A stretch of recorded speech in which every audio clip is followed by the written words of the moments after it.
Welcome to 5 Pints In, the show where we're literally 5 pints in. Cheers, guys. Cheers. Cheers. All right, so we got Connor in the West Ham shirt, which is especially nice today because of the result, and West Ham obviously jumping over Chelsea in the table into that Champions League spot. So Connor lost the predictor. It was close between you two. I ran away with it, you know. Well done, son. But Lucky Con. It was terrible. it's always, for some reason with me, it's always my City result getting me 3 points. Yeah. You know, I think we all get the City result right. neither of you got it right this week, so I think you both had 3-1. If you just say City win, you know you're going to get a point at least. No, I know, but I'm saying I usually get my 3 points from City. Like I had the 2-0 exact. Normally spot on. that's your only one, though. Yeah.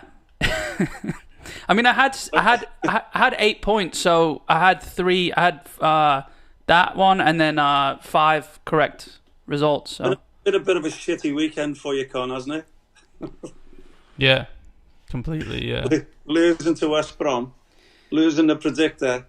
We had a lot of similar scores, though. I think, mate, similar results. Yeah. And I was desperate today not to get, because the other week I got my West Ham draw after they were 3-0 up and ended up 3-3. And I got me draw, and I had them to draw again today, and I didn't want it. Yeah. Well, they almost. I mean, I want to get into that a little later. Once we jump into the specific matches, we'll go through them. But yeah.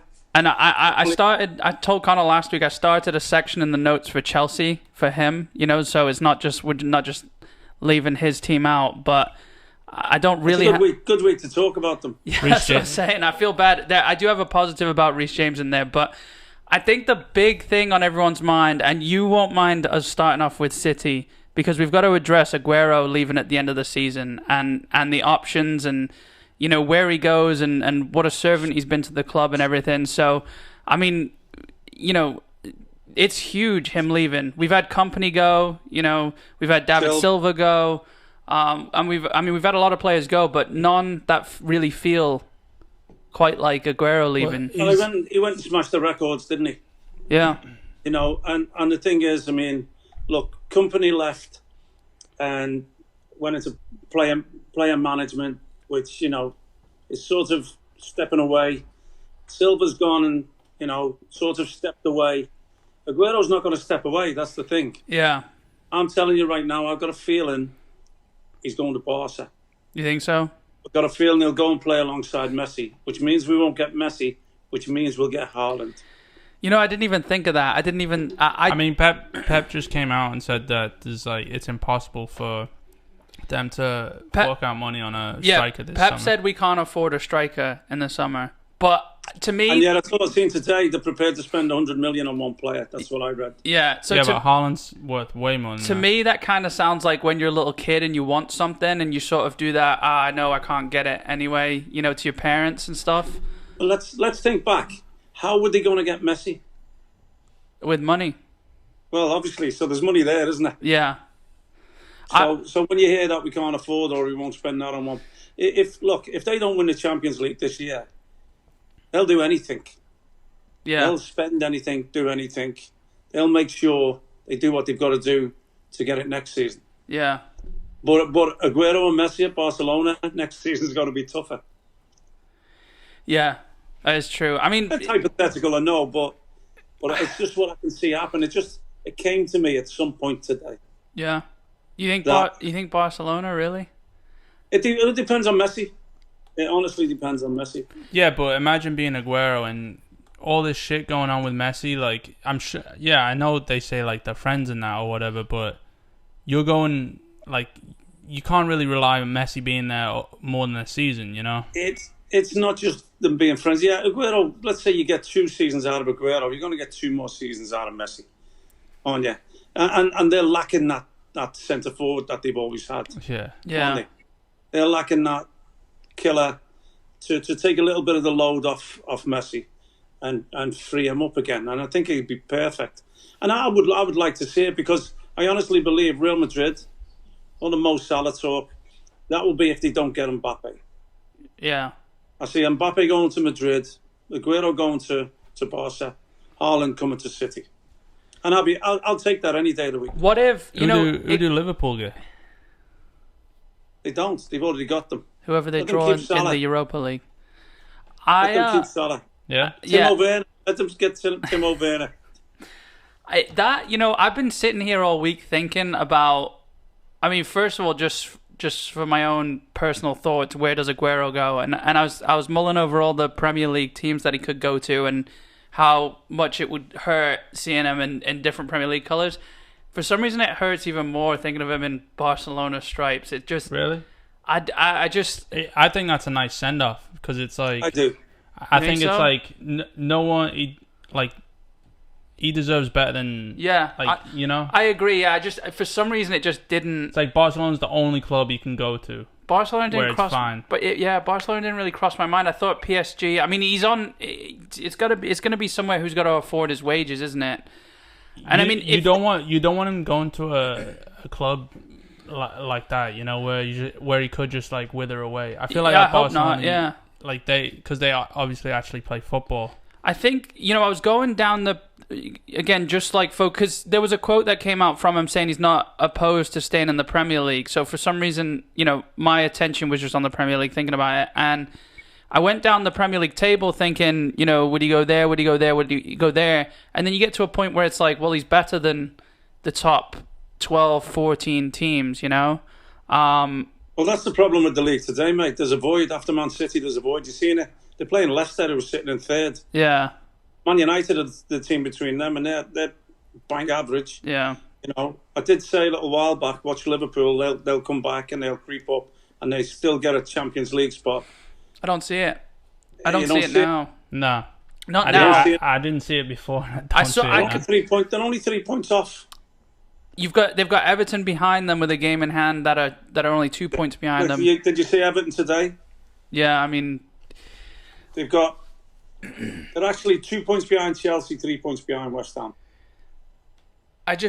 unless this has really knocked Chelsea, and knocked Tiny Tommy off his. Why? Because of a unjust red card.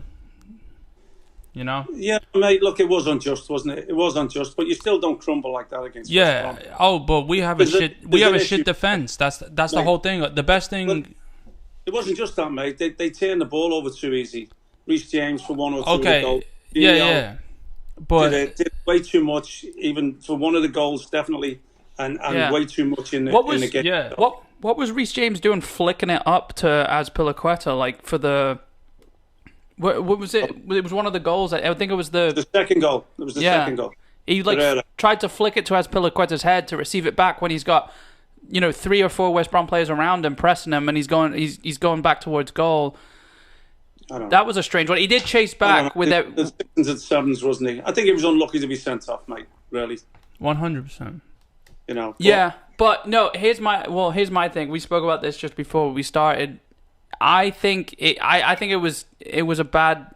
It was terrible, the dive and all that, and the way he went down, and he wouldn't have got the second yellow if the West Brom player stayed on his feet.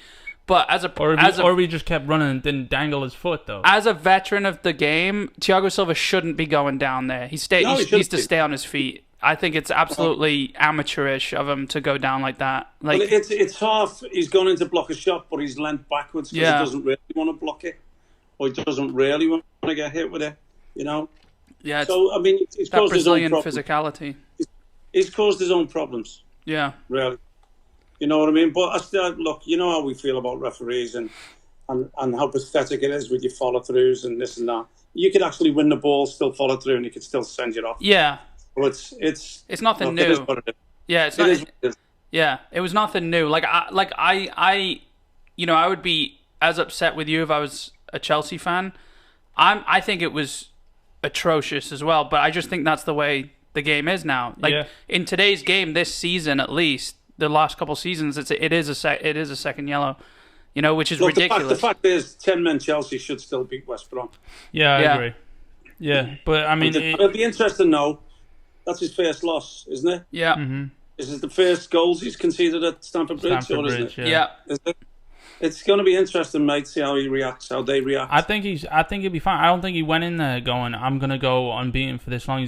He went in going, "This is how my system works," and obviously your system doesn't work with 10 men.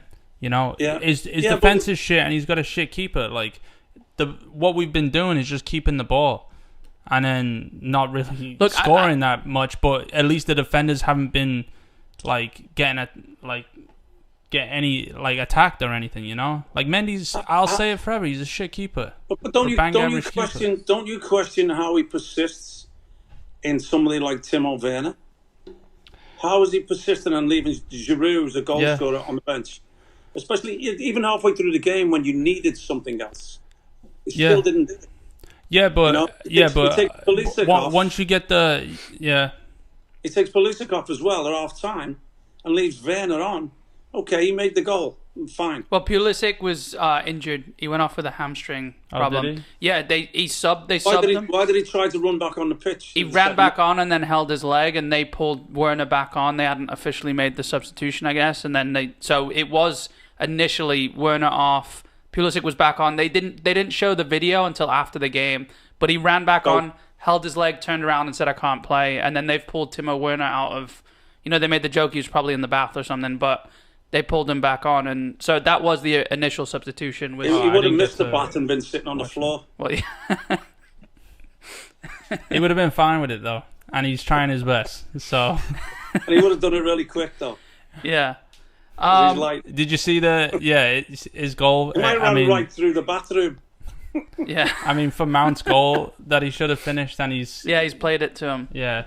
But it's kind of like Sterling's goal for Sterling's assist for Jesus. Very similar. Yeah, but that alone, and I know I'm like grasping at straws here. That alone, Mount scoring off him, being shit in his pants, and then still laying it off for a goal. But that's his lack of confidence that caused that in the first place. For sure, but that touch.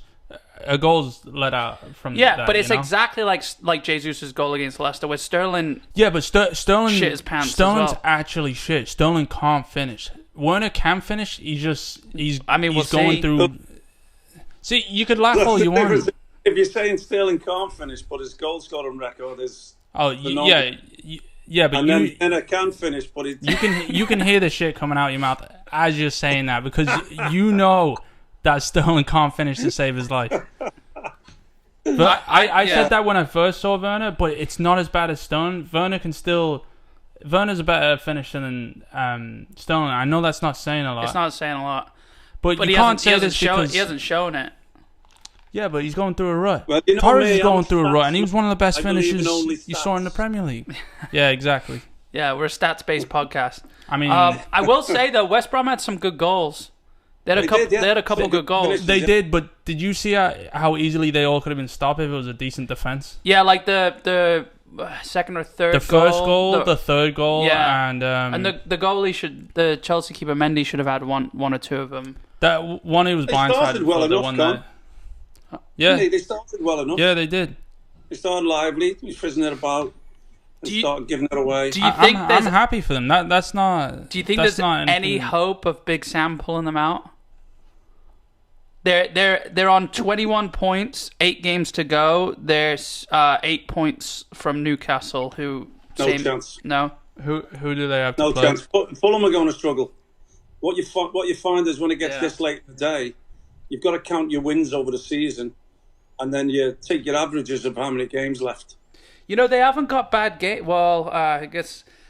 So we did this last season. We should do this. Just make a mental note for next episode. Now that we're getting closer to the season, but West Brom, we should map it out.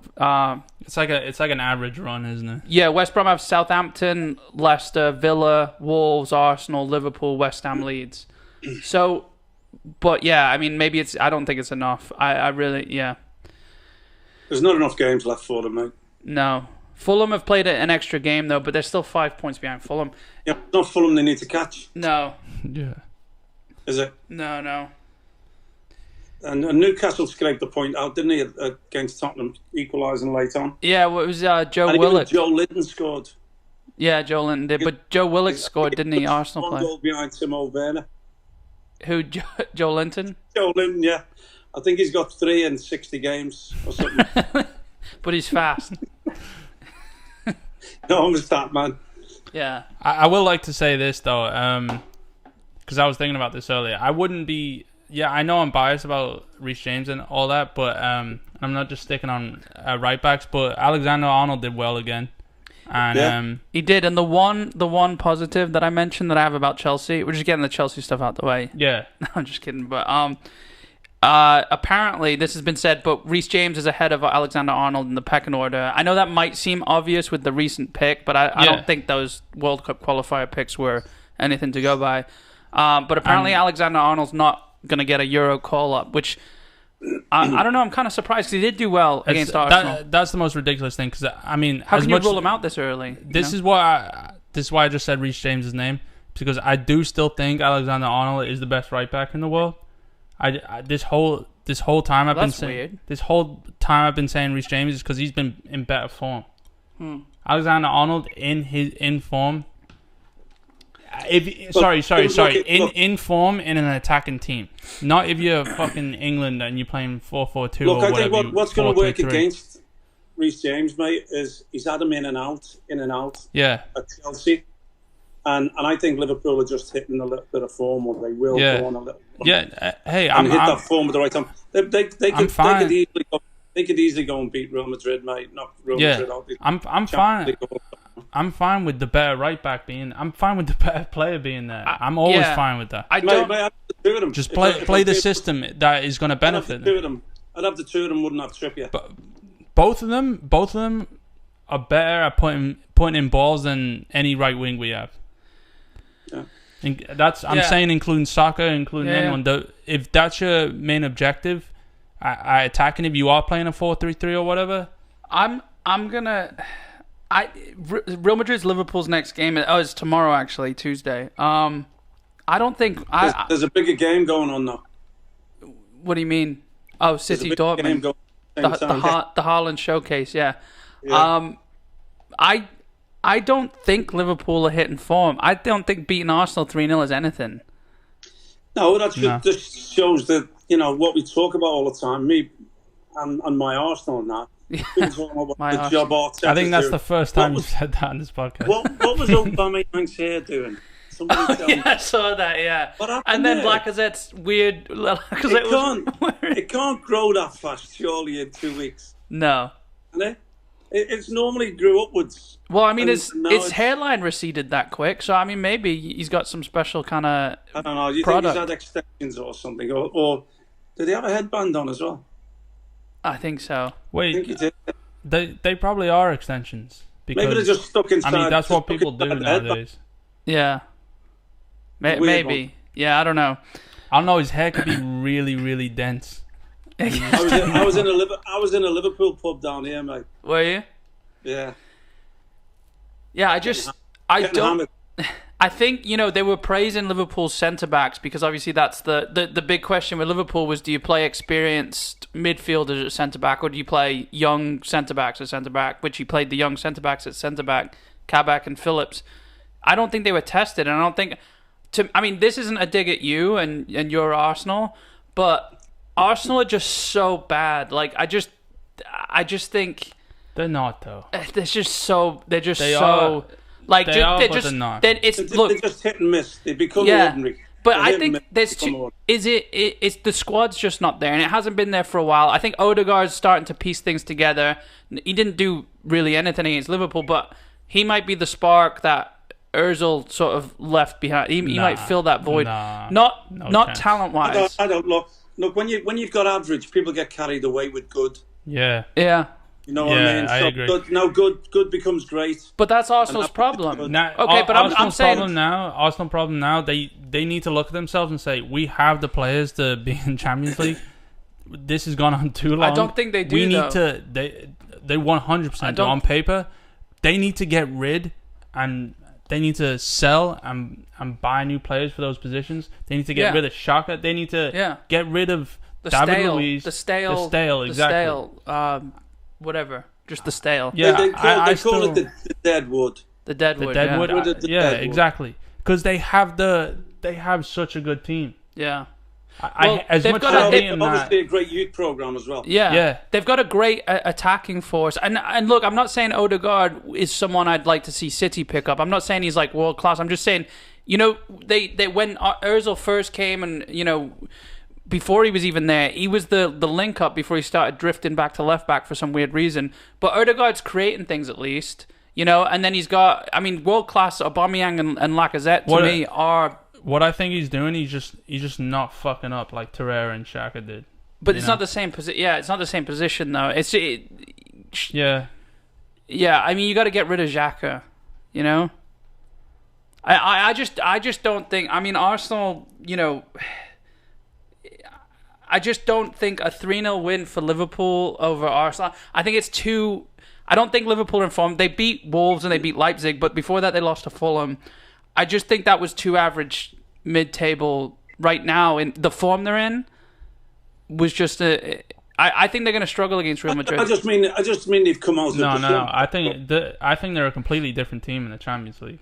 I think a Chelsea team beats the Liverpool team if they play in the Premier League. I think a Chelsea doesn't beat a Champions League Liverpool team. I think until Van Dijk comes back, I don't know. I think they have. I know it's not. I know it sounds stupid calling it experience, but when you've done, when you've literally won, it would have been the same thing for Tottenham, who didn't deserve it. Once they won it, they would have got so much. They would have. Well, yeah. Look, progressed. It's in a more close to home comparison, and I hate to say this, but it's the experience City don't really have. Mm-hmm. It's like once you win the Champions League, I bet out of the next 7 years you win it at least 3 times. Yeah, there's just sort of like a badge you get, I think. Obviously, not. It's going to be like not the literal badge. But, it's going to be like, oh, we've been overthinking it this whole time. Yeah, we didn't know it was this easy. It's just because every other team is shit except for Bayern. So talking of the Champions League and looking at Connor's shirt, were we going to get to West Ham next, or? Yeah, definitely. So what I wanted to ask, we had a question from Elliot last week about the mentality it takes to come from behind and win a game. Now, just comparing today's game, this is my question I'm submitting, by the way. I won't go through the portal. But if you do want to go through the portal, 5pointsin.com/submit. But my question is... You should have done a question on it. I pulled it up just right me. now, yeah. So, the last game West Ham played was against Arsenal, where they lost that 3-0 lead. Like, what sort of... And again, I'm looking at you because we've never played professional, but this has just come to mind. The mindset of almost losing that 3-0. Do you think they've learned something from the Arsenal slip up? And they did it to Tottenham, didn't they? With Lanzini's goal a few months ago, or however long ago. Yeah. But they must have been thinking 3-0 up at halftime. We did this against Arsenal, and we let it slip. And then they've gone 2 goals down, or they've conceded 2 goals after the. The first one was in the first half, wasn't it? Second half. Exactly the same. Yeah. They conceded just before half time in both games. So surely there's something they've learned, or some shakiness, or something. It's that fine line, isn't it? You get into the half time 3-0 up, it's a completely different game. But conceding sends you in, even though you're still 2 goals up, sends you in with a warning sign and a feeling of doubt. And it doesn't matter how you try and rile people in the dressing room, you can't change what's just happened. Yeah. You can't say this is how we're going to do it now, unless you say let's go out, be completely negative, which we don't want. The way they started the game against Arsenal, the way they started today was what we've been looking for. Yeah. It's what I've been saying, that it's so much of a better team when they come out and they go at teams, And don't forget, Antonio went off, so there wasn't that outlet in the second half. Yeah. Although Bowen's done well when he's come on. The second half was a little bit lost to them and to him as well. We didn't have that get out. And mate, look, another point I want to bring up, and we sort of doubted it in the first instance. Jesse Lingard. I know. I was just looking up his goal. How many goals is that? 4 or 5? It's not just 6 goals 5 in 8 games 6, right? or something. 6 and 8. It's not just that. It's the other things he's doing. It's his positive approach and where did he come from? You know what I mean? And that little flick he's had for was it Fornal's goal? Fornal's goal, yeah. Second goal, yeah. It's just the confidence that that was the confidence of a informed Man United player, I mean, if there is such thing. Well, of the Man United that people used to know, I guess. Made a difference as well, Masuaku. Yeah. It gives him another little dimension, you know what I mean? Yeah. Although he wasn't playing in his regular left-back slot, he was up on the left side, he was filling holes. He looked lively when he had the ball. He's been out for, 4 months? Yeah. I think he came off as well. They finished the game better than they did the Arsenal game. Wasn't by much. Definitely better, but there was still panic though, and it was like, it's just a natural instinct though, George. Yeah, it is when somebody's coming back at you. It's as if they don't care and they've got nothing to lose now. Yeah. There's a fear there. You go into war and your enemy's not scared to die. That puts the fucking fear of God into you, doesn't it? Yeah, I thought for a second Lingard could have got a second yellow for time wasting again. He's just got a yellow and then the ball's gone out again. He's kicked. Got lucky. Yeah, he got lucky, didn't he? Yeah, he got lucky. But I don't know. Could have gone either way, though. I mean, Lingard's been on. Who'd that happen to just recently? Where they kicked? It was Juventus, wasn't it, in the Champions League against Atalanta? Atalanta, yeah. Yeah. I was the first person to doubt Jesse Lingard. I think he's made a massive difference, but he's exactly and I'm going back. I don't want to sound like I'm just making excuses, but he's exactly what we were calling for and saying Lanzini needs to be in the squad. Mm-hmm. Just that creative player in the middle. That's really, maybe it's not Lanzini, fine, but that's what West Ham needed, and somehow they've found it in Lingard. And I mean, I'd still like to see Lanzini as well as Lingard. I'd still like to see it. You just need that. But what they're doing is working, isn't it? It's working. They're up in fourth place. Yeah. So whatever they're doing is working. And it's not a set way of playing. It's different week to week. Right. And different. Some days it's some weeks it's defensive and negative. And it's like field based. Well, look, and sometimes it's different players. Declan Rice didn't play today, and to me, I looked at that and thought that's it might be a tough day, but wasn't and I thought that as well. Noble's come in and worked his socks off, and as he usually does. Mm-hmm. Not that you could say he impacted the game like he used to, but he's come in and been solid. And Fornal's getting his goals. I've sort of doubted in the past. Yeah, come in and slotted a good finish as well. Not impacting the game like Lingard did, but you know what you're going to get from him. Yeah. And then Bowen, I think that's his best position. I think when he's come on for Antonio and he's up there because he's basic, and then he can finish. Yeah. Yeah. And I think he might have been a foil earlier on to give Antonio that breather, or maybe stick him out in the wider areas and certain games anyway. You can find weaknesses down the sides of teams. Yeah. Throw Antonio out there because for the first 30 minutes he tortured them, didn't he? He did, and I think that's that's what he's there for. That's what he does when he's in form. I think he's, we were talking about him taking, the Jamaican nationality for his international. He could have caused problems with England if he got in there, but I mean, it's Definitely. a different side, obviously, but different But look, players. he's I already don't playing. think so. He's already playing against the best players in the world, isn't he? Really? Yeah, Or the majority of. He's I will- coming up against some of the best players in the world in the Premier League, and he's performing there. Yeah, I will say he's from time to time he goes down a bit easy, and then it's like he remembers and then gets back up. He did that He once. gets a lot as well. Against Chelsea. Yeah, he did it once today, okay. or twice today. I think he had a shot that hit the side of the net. He did it for, but I mean, But look, what a good day to go back above Chelsea and Spurs and Liverpool. top team in London. Oh. Yeah. Well, exactly. I know it's going to be close, but when you're trying to look at the fixtures and say, Well, top. London's blue, and it has been for a while. City and United a done deal. I think what is it? 6 points. United are clear of the third. You've got Leicester, West Ham, Chelsea, nine of Chelsea. maybe Everton. United are only 4 points above Leicester. They're 9 points. of Chelsea. Yeah, 9 Well, of Chelsea. what I mean, they're way ahead in the fifth place. Yeah. Oh, yeah. 9 points clear of Chelsea. Yeah. Yeah, so United are in them- Champions League. I don't see them getting caught, to be honest with you. I I'd be surprised. I mean, it's definitely close, but I think it's going to be these 5 teams in the European spots.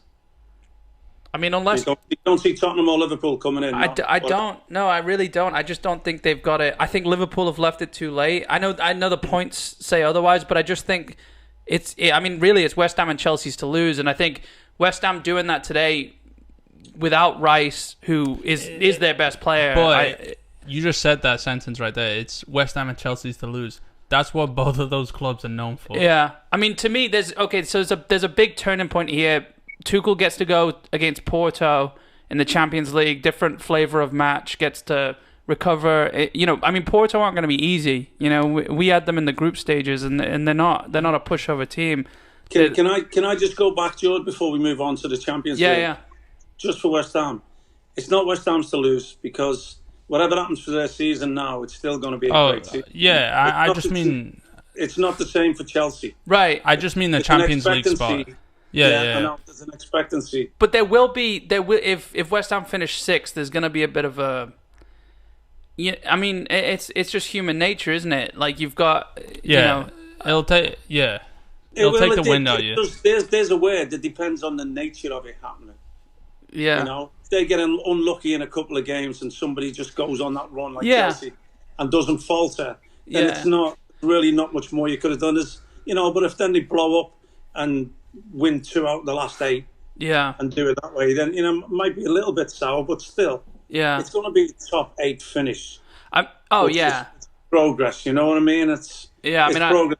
I don't think you'd get good money for that bet, Well, we're getting to the nitty-gritty now, and I can guarantee you West Ham fans are still not believing it. Yeah. You know what I mean? They can see it, but they're still not believing it, or they're waiting for West Ham to do West Ham. Yeah. You know what I mean? That isn't happening. But I do agree with what you said. Every West Ham fan has probably already celebrated like a month ago about the Premier League result. Well, look, whether they finish 8th or not, it's still... When you look at it compared to last season, it's just... But to me, it's like finishing in the Champions League, I think will have a big... It'll have a big sway on Declan Rice's future. It's been an amazing 12 months. Yeah. Not just this season. Just the 12 months. It's, around about this time when...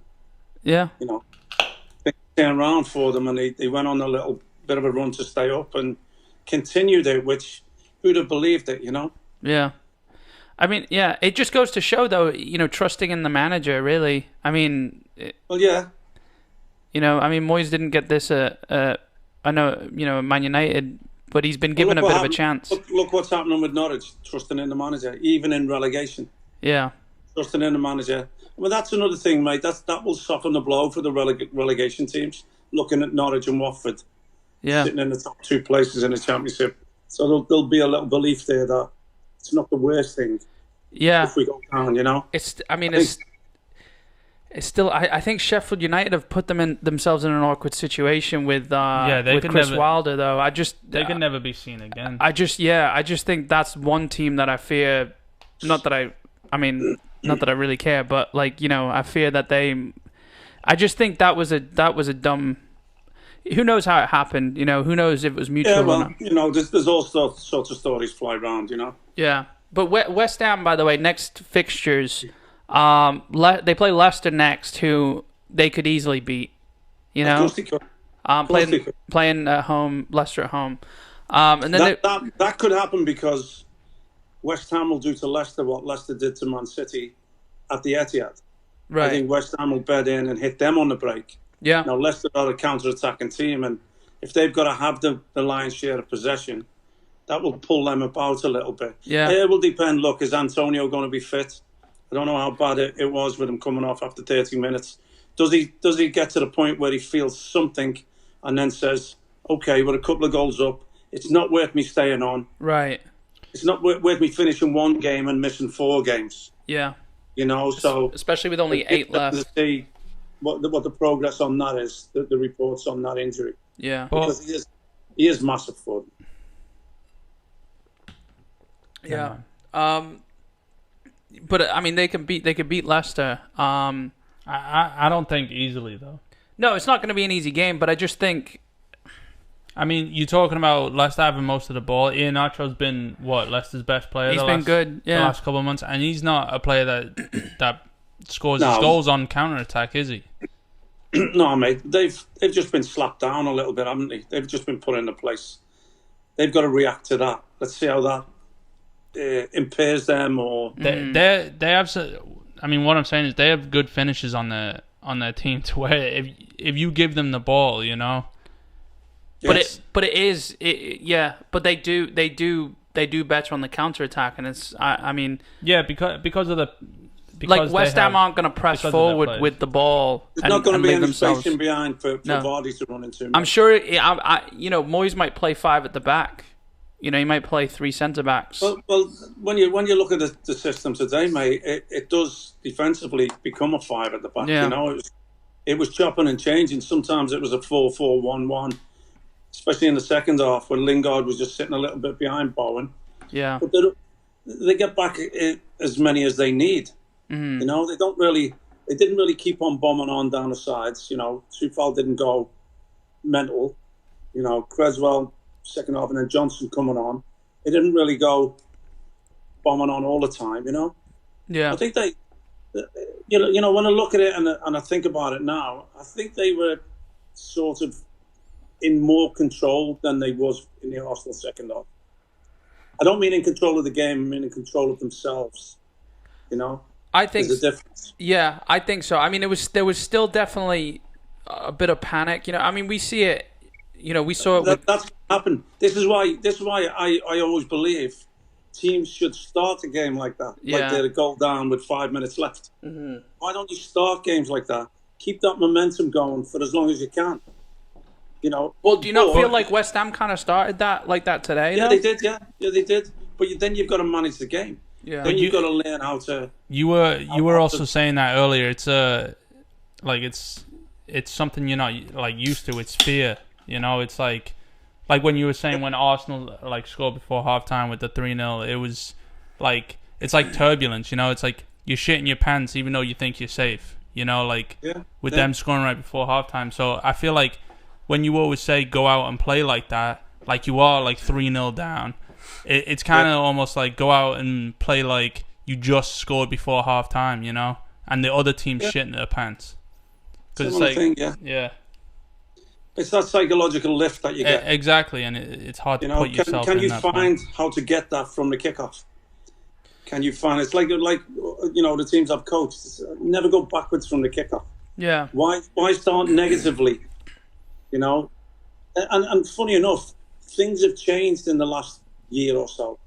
And I know they've started one person kicked off, passed it backwards. It used to be all the time that you would go forward, but you put that long ball into the corner.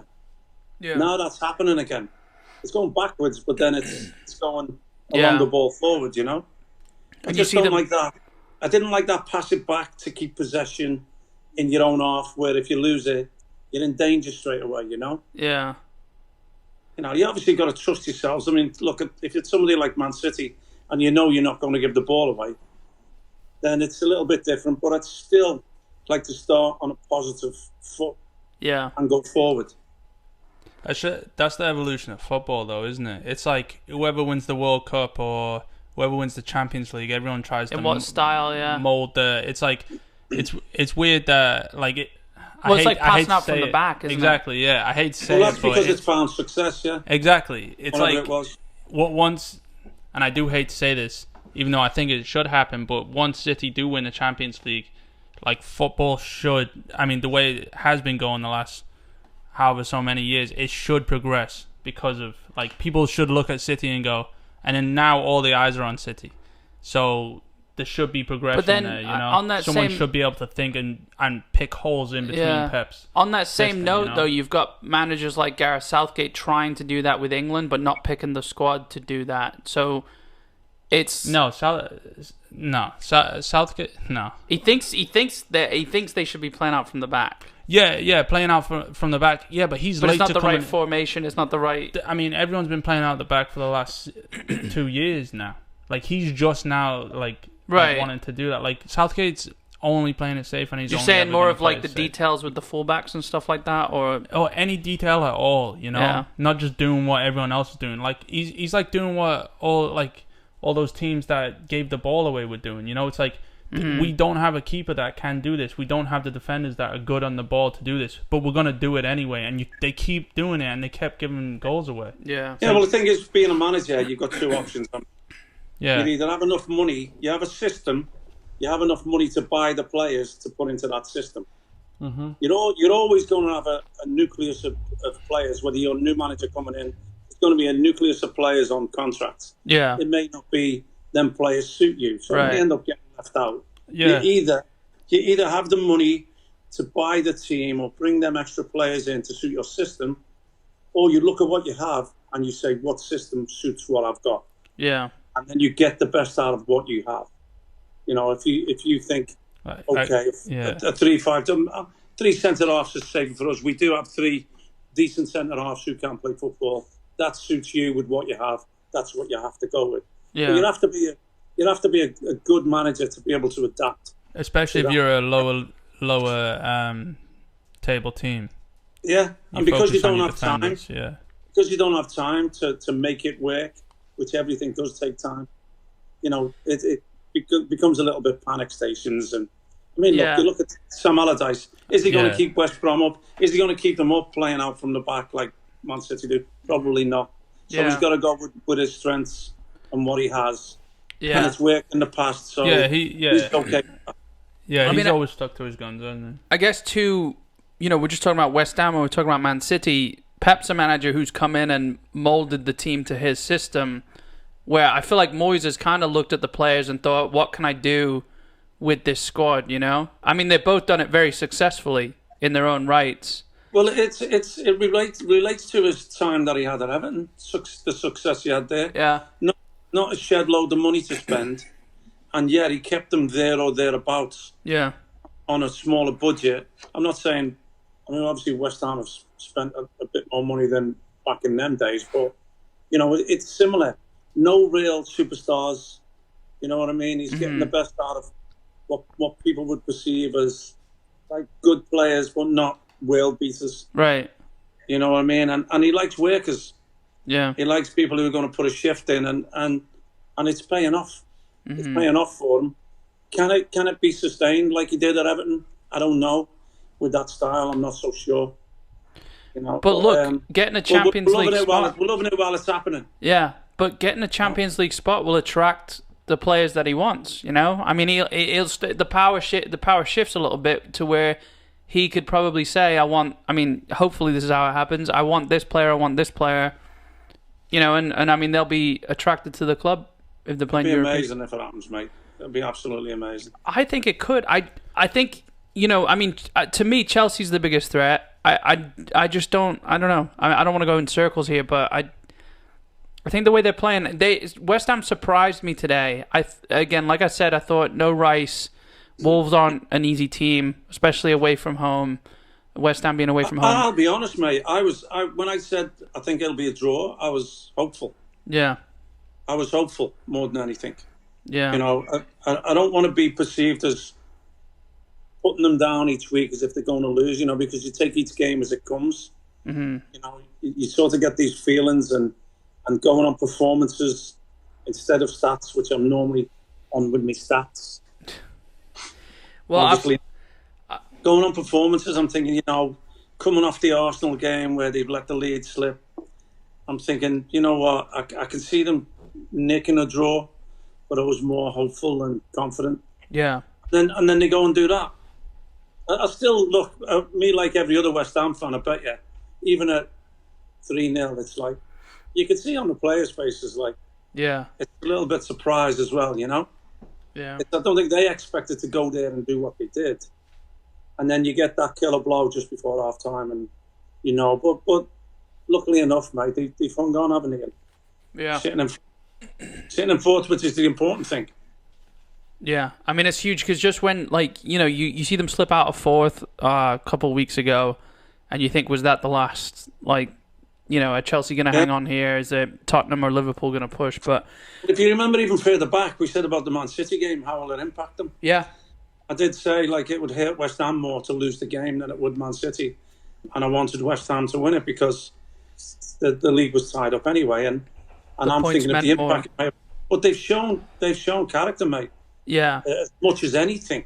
Yeah, they've shown a fighting quality. Yeah, but I think there's a healthy mindset in, a club like that going against Man City or any club really, and thinking if we lose here, we've kind of chalked it off anyway. It doesn't affect our game plan to finish where we need to finish. I mean, it's not negative, is it? It's just, I mean, Man City have just, to me, this season, it's just been ridiculous how good we've been. And I know you can say, COVID and no fans, or people can say whatever, but the way Pep's evolved this City team even more, going into the Champions League, I'm more confident than ever on this run we're on. I'll tell you what they've done, mate. I'll tell you what they've done this season. They've shut everybody up.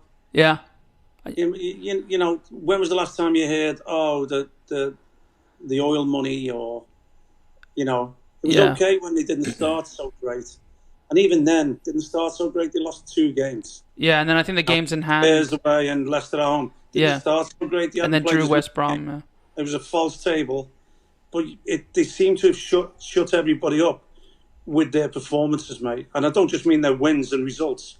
I mean the way they play. The way they're winning. And honestly, a big part of that is Ruben Diaz and his performances as well. I mean, he had a great block against Leicester where, I think it was Iheanacho actually was on the break and he passed it to Tielemans, and Ruben Diaz just throws. He's a warrior, He's like, I mean, no one can replace company, but you can tell he's young. He's really young, 23, 4, whatever he is, and he's ready to fight. He's ready to battle. Who's the other Portuguese centre back?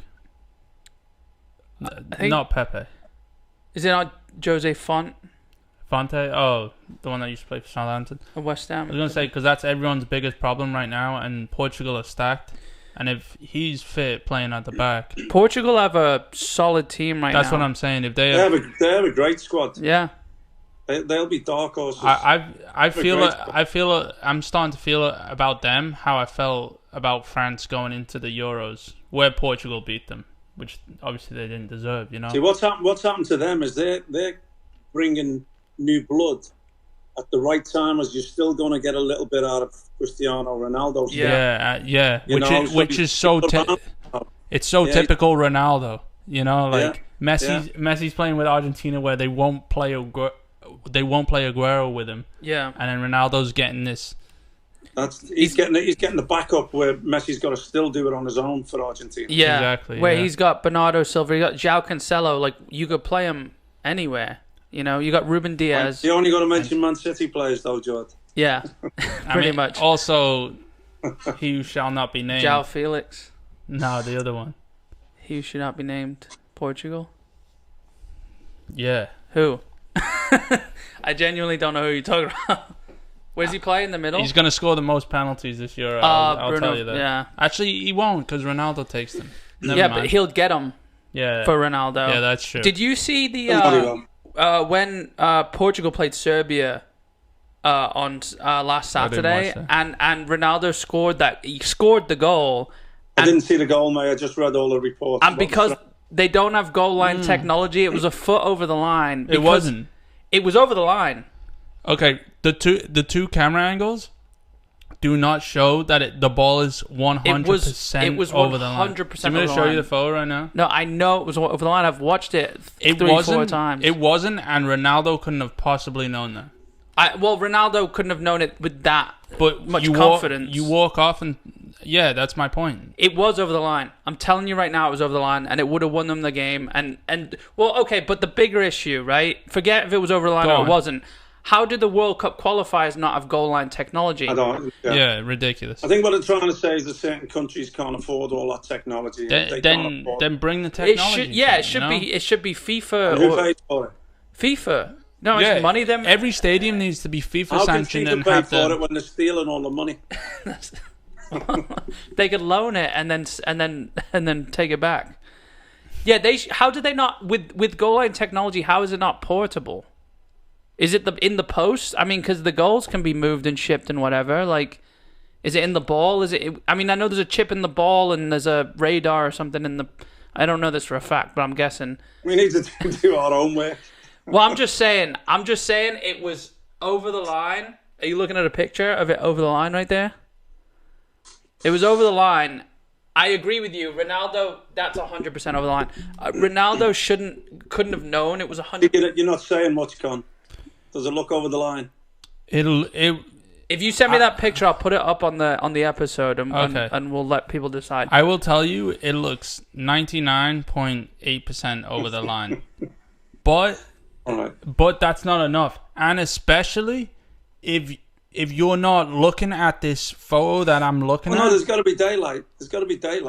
Well, there's a defender's leg in the way to see day. He's blocking the daylight. The defender's leg.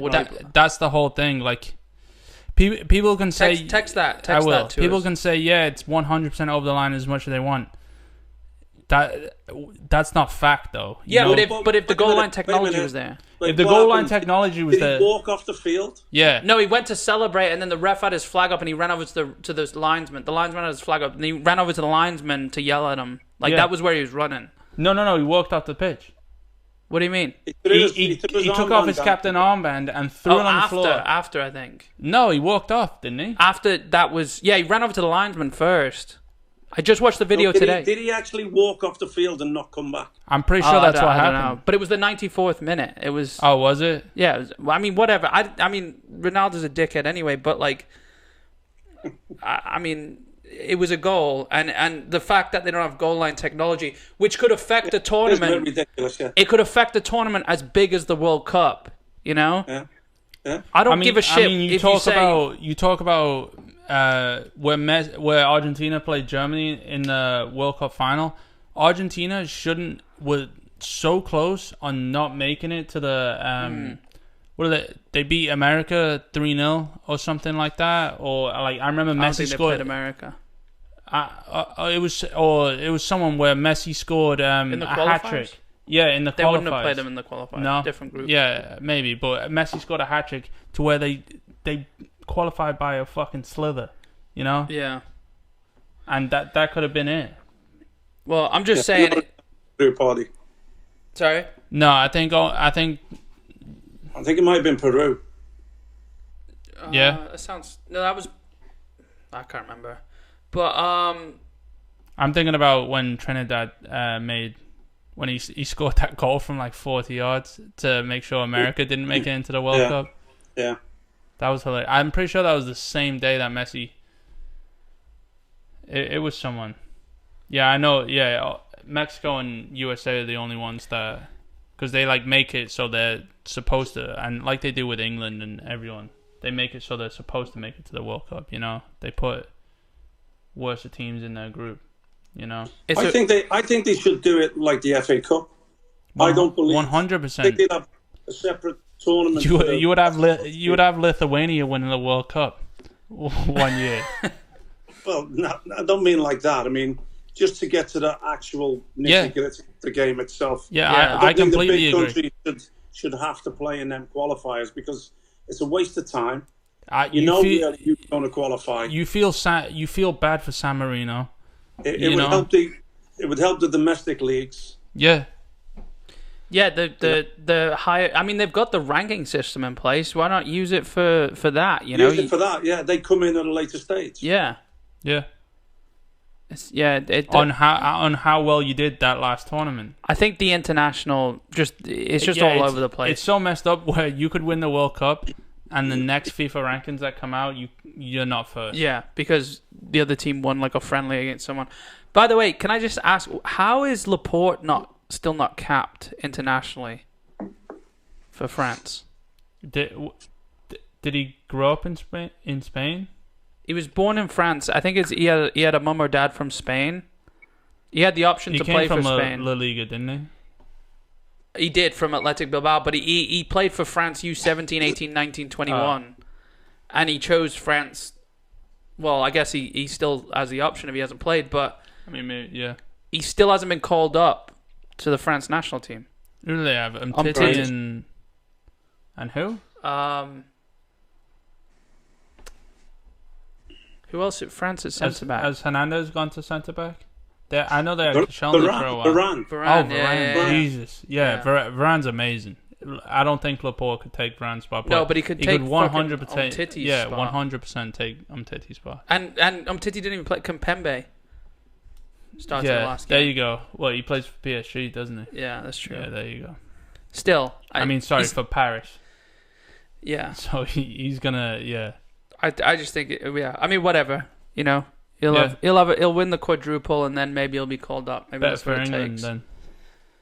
But yeah, just a few more notes before we go. Just a few quick bullets. So they're gonna have 8,000 spectators at the League Cup final, City Spurs, at Wembley, which is a lot bigger than the 2,000 trial they did. You know, obviously things are getting better, so there'll be people in there, which hopefully by the time next season comes around, we'll be back. You know, and games will be back to normal.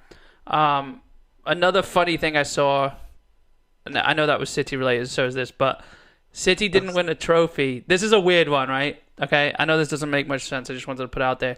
City didn't win a trophy for 34 years until David Silva's first season, where we won the FA Cup. Real Sociedad hadn't won a trophy for 34 years until David Silva joined and they won the Copa del Rey. Is that the FA Cup? I think it's the League Cup. Oh yeah. It's. I mean, it's their main cup. Their main cup. Is it? Yeah, I would have thought so because that's the one I know of. Yeah. Or I've heard. It's amazing how football throws up coincidences like that. Yeah. Isn't it? Nobody probably spoke about it beforehand. No. It's a strange one, isn't it? And for such a long... It's not like 3 years, it's 34 years. Wow. And that's great for them, isn't it? Yeah. Sergio will go and win the Champions League with Barcelona. Yeah, honestly. And it'll sum those players up. And Let's hope he wins it with City first. Well, it's funny because you can guarantee if he doesn't, it will be his first season. He'll go and do it. Yeah. Even if he doesn't, and he leaves, and next season Barca go win the Champions League, every City fan could take that as like a little notch, half a notch. I love him that much that I wouldn't mind anyway. Yeah, he's definitely Manchester City's most important player ever. Yeah. Oh yeah.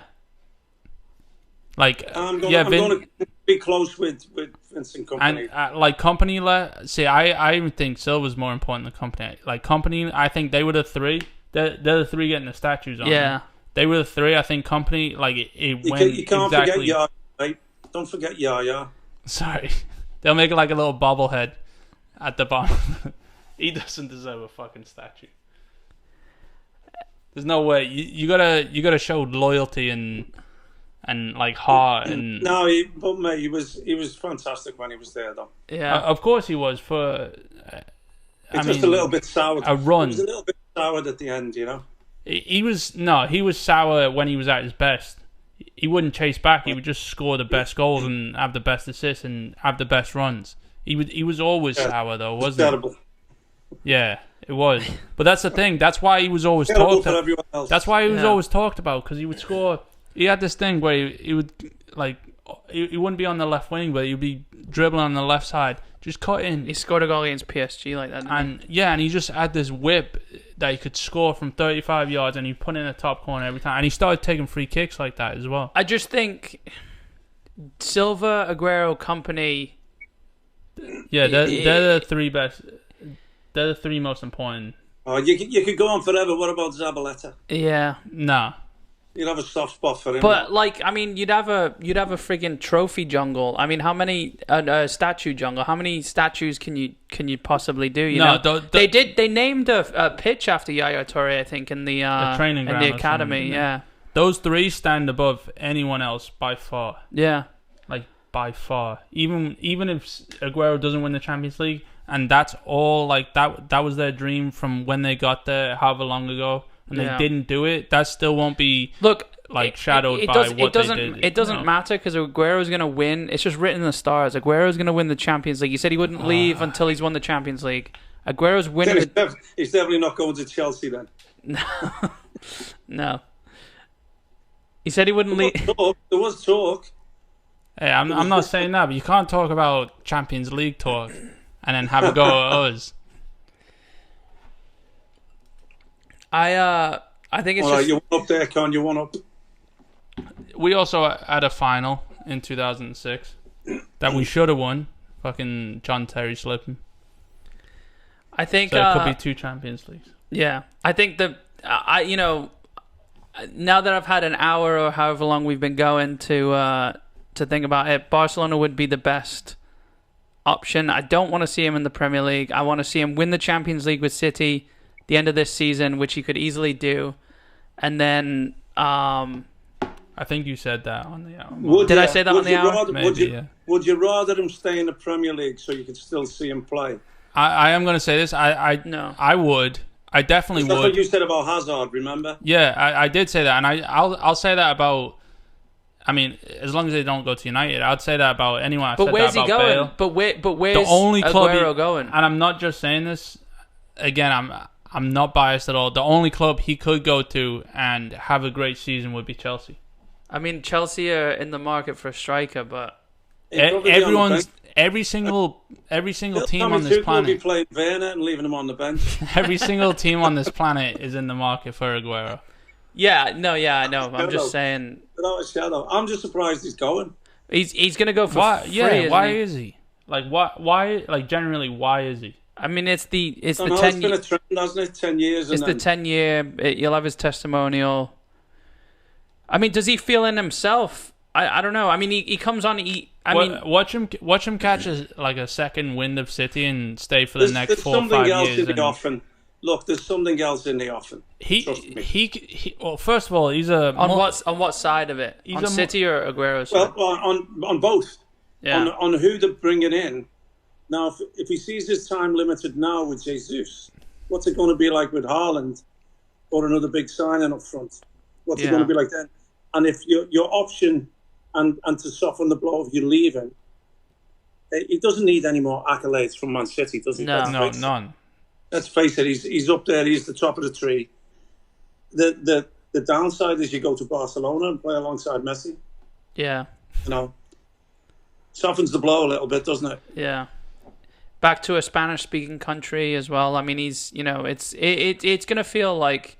I mean, he came from there, didn't he? From Atletico, so it's going to feel... Well, look, all that as well, the Madrid thing. He's not going to go to Real Madrid, is he? Because he played for Atletico. Yeah. So for me... Well, I mean, there's been a bunch of players. Going is Barca. I could see Barcelona. Unless he goes to Dortmund in a part exchange for Haaland.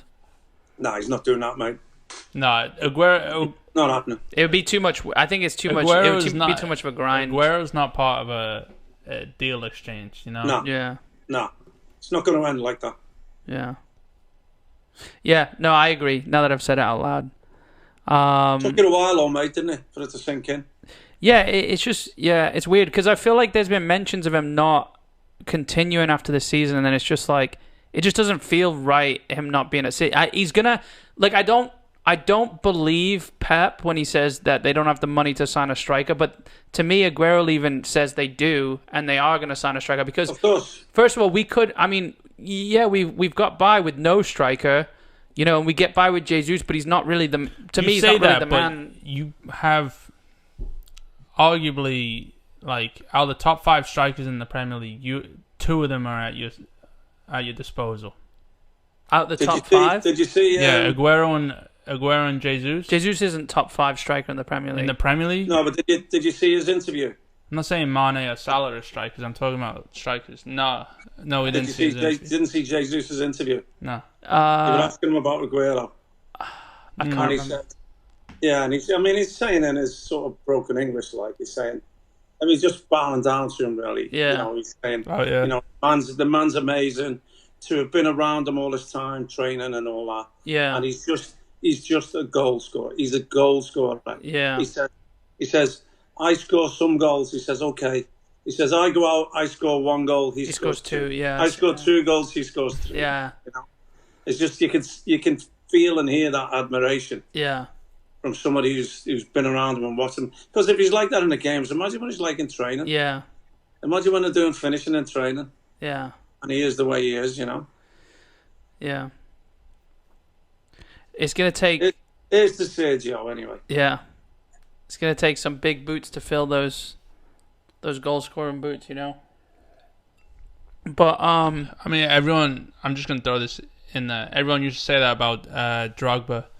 And they said that they had this little thing at Chelsea where, for some reason, when the strikers would train with the keepers afterwards, the starters would get to start, and if they scored, they got to pick who they told to go back into the dressing rooms. If they missed, then you got the chance, And then they said Drogba every single time, no matter what, would always score. And then when he came back to the club, it was like this known thing, like he wasn't starting, but he still had to go first. So when the strikers wanted to do extra training, they couldn't, because Drogba would just go first and then send everyone to the dressing room. And I feel like that's probably how Aguero is if whatever games they play, Yeah. I mean, I think, I want to see Jesus stick around. I'm not talking down upon him. Like I just said, he's definitely top 5 striker in the Premier League. I don't think he's top 5. I think he needs someone in front of him still, like Aguero, to keep pushing him, to someone for him to chase and compete with and catch up to. I don't believe what Pep's saying. I think it's for the media. He's playing it down, He was. Did you see the interview? He was like screaming almost. Yeah. He was like, listen. Not possible. I think what it is though as well, mate. If you look at a bigger picture, I know for a fact he is thinking about the quadruple. Yeah. I know for a fact by the teams he puts out. Of course he is. That he's spreading it about as best he can to make sure it happens. He's calculating it. In public, he'll say we don't think like that. Yeah. But I guarantee, if there was rumours now and talk now about Haaland coming, it's going to take a little bit of the shine out of what's really happening. Right. And make his players maybe lose a little bit of focus. Yeah. I don't think he wants anything to take the edge off where he's at. And you don't get this close. Right. To doing that. You don't get this close. So it's a case of, I don't want to say it, but you can see that he's juggling and he's plate spinning because he wants it so badly, but can't say it. Yeah. Yeah, but I mean, like you're saying, he's plate spinning, but under his control. Like he probably has more than anybody else could. Anybody else could. Like if there was a fifth club at any time, if there was a fifth cup, he probably could be like trying to like calculate it for that as well. Mm-hmm. Like he is, he's thought everything through, and Look, it's still going to throw up things. There's still nothing stopping Tottenham parking the bus and sneaking a win in the final. There's still, because look, what type of team is he going to put out? We don't know. We beat Tottenham. That's the least of my worries. Yeah, you're saying that the FA Cup's no formality. Sorry? The FA Cup is no formality. No. Sort of. Yeah. And then whatever happens there, well, I think it'll have a bearing on what happens with the rest of it, because the Premier League's done. Who would be sad if we got a Premier League, Champions League double? Nobody. Yeah, they asked on the US broadcast during the Leicester City game. They asked what. I think it was Jim Beglin asked what would be failure and what success this season for City, and they said three trophies is success, 2 is not failure but just expected. But if it was Premier League, Champions League, it depends which 2 trophies. Yeah, completely different story. Still Premier League, FA Cup doing a double in England. Oh yeah. Honestly, I mean the original double. Yeah. Look, it's football. I think you take. I mean, you got to be happy about winning the Premier League. We didn't win it last season. It's just it's like you get ahead of yourself, and then all of a sudden you think you're winning everything, and then Well, that's the thing. You're looking to win the 4, but you still need to reclaim. I mean, you have reclaimed your spot as winning the Premier League, but it was still. Like, you still needed to do that. And to do that and to... I mean, look, Liverpool didn't win both, did they, in one season? It was one and the other. No, they acted like they did, though. Yeah. Didn't they? What did they do? They came out with the You can't knock them now, can you? Oh no, not at all, not at all. But because over them 2 seasons, they were probably the best team. no, when they won the league, no. When they won they were better when they won the Champions League. I'm saying over the 2 seasons. You total their points. Oh yeah. For the 2 seasons. Yeah. No, City had more. Yeah. City had more points, didn't we? If you total That was both the Centurion season. They won the Champions League, wasn't let's it? put it another way. Losing it by a point and then winning it by however many it was, 16, 15, whatever. Oh, maybe you're right. It's a little bit different, you know? Okay, maybe they did have more points. Yeah, no, I'm thinking of the season before. Yeah. Right. You're right. Yeah. All right. Don't worry about it.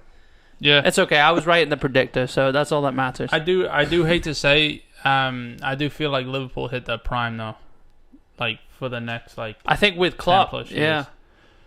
Yeah, like Klopp, I think Klopp will do a good job for like the next like couple of years or so. But Salah leaving, because like that spark that Salah had his first 2 years, like. I think Jota will fill that.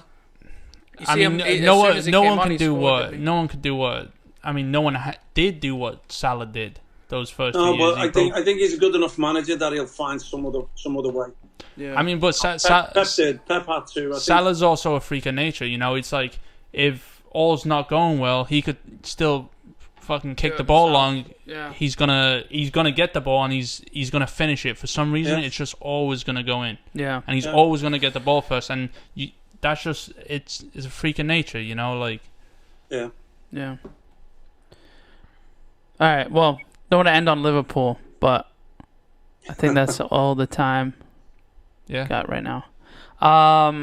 Yeah, sad to see Sergio go. I think Chelsea will pop back. He's not gone yet. He's not gone yet. No, there's more to come. I know. Yeah, I know. I think Chelsea will give West Ham a good fight. West Ham are going to put up a good fight for the Champions League, and we need to look at the teams in. I mean, either I'm happy. I'm not happy, but I'm saying it right now. I'm happy either way because Chelsea don't deserve Champions League. You know the way they're acting. You know. No, you put that shirt on and your whole perspective changes. You just said Reece James isn't the best right back, and we gotta make sure. I just wanted to clear. I wanted to clear that up because Alexander. Because you went a good 4 or 5 episodes, probably longer, saying Reece James is the best. I could have. Yeah, he was, and look, Chelsea will bounce back. Him and Alexander Arnold in the squad. Well, what about Kyle Walker though? No, I think they're both. Yeah, just leave Trippier. Take Trippier out. You're going to take 3 right backs? Well, he'll utilise Walker as a third centre back. Okay. I would also have Walker as just a regular centre back. He's actually come out and said he may not select as many defenders. To be fair, I don't think he's taken Alexander Arnold from what I've read. What I've read from quality sources, I don't think he's taken Alexander Arnold. Interview, didn't he? I don't agree with him. but I won't lose sleep over it. Yeah. All right. Well. All right, man. I agree. But yeah, we'll wrap this up, guys. Make sure go send in a video question, especially if you disagree with anything we're talking about. Let us know through video form. You can be featured on the next podcast. It's so easy. Go to 5pintsin.com/submit, and you can literally record the video from that page on your phone. Submit it right to us. Whatever you want to ask us, whatever you want to tell us. If there's a clip or a play or like a game you want us to talk about, you can let us know there. Whatever you have on your mind, make sure to submit it there, and we'll play it on the next episode. And we'll talk about it and hopefully come down to some conclusion. But all right, guys, it was good having a beer with you guys. We'll talk to you next time. Cheers, man. Cheers, it's the first week away from you. It is, yeah. We had to figure out how to set up the video again. We didn't know which cables went where, but we figured it out. All right, man. All right, guys. Talk to you next week. Cheers guys.